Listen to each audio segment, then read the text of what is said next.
Barbecue platter हो तो ऐसा हो जिसमें मज़ेदार वैरायटी हो।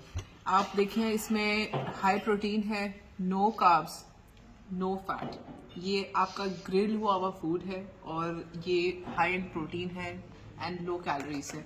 इसमें अगर हम देखें तो क्या इसमें सैलेड बहुत मज़े का, पूरा इतना अच्छा खूबसूरती से उसको उन्होंने साइड्स पे दिया हुआ है। खीरे हैं, सैलेड पत्ता है, टमाटर है, प्याज है। इसके अलावा सबसे मज़े की चीज़ है इसके अंदर बारबेक्यू है, ये कबाब्स हैं, आई थिंक ये रेशमी कबाब है, और ये मलाई बोटी लग रही है, ये टिक्का बोटी है, ये फिश टिक्का है, और ये भी मलाई बोटी टाइप कुछ है। आई थिंक ये कुछ और है, ये कुछ और है, मुझे इसका नाम नहीं आता, लेकिन सब बहुत मज़े की और यमी वैरायटी है।